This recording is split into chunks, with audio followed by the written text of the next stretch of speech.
Wow! Janine, pinasok na rin ang pagiging producer. Nahawa na nga ba kay Paulo?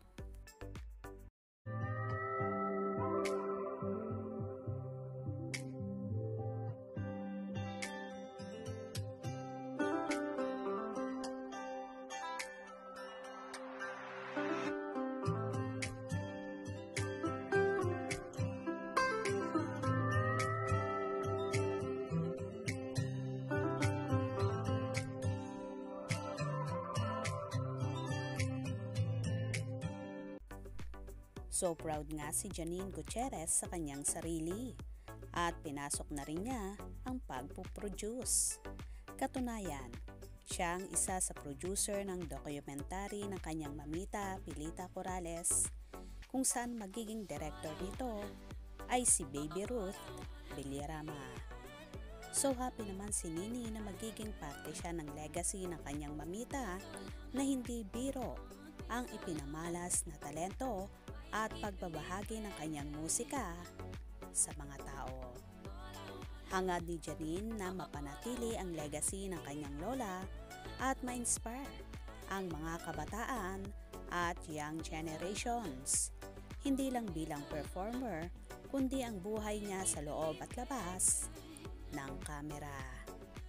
Masasabi ngang isa si Miss Pilita Corrales sa tinitingala ng marami sa kanya mga ipinamalas na awitin sa mga Pilipino, kung kaya't nararapat lang na i-preserve ang kanyang naging buhay at karanasan sa entablado sa mahabang panahon. So excited naman si Janine sa proyektong ito, kaya naman hinihikayat niya ang marami na panoorin ang napakagandang film na ito na kakukuhanan ng magandang aral at marami ring matututunan. At ngayon nga pinasok na rin ng actress ang pagpuproduce. Posible kaya bang masundan pa ito? Tila nahawa na nga siya sa ex-nobyong si Paulo Avellino na nagpo-produce din ng iba't ibang movie. Ano naman kaya ang magiging reaction dito ng aktor?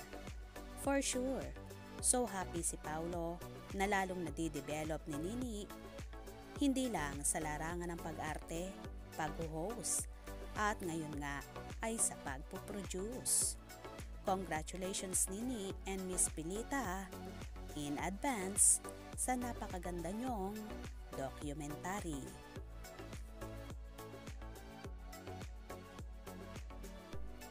Kaya naman, abang-abang at wag na wag pahuhuli sa mga maiinit na kaganapan. Mga ka-scoop, anong inyong magiging reaction sa bidyong ito? Comment below.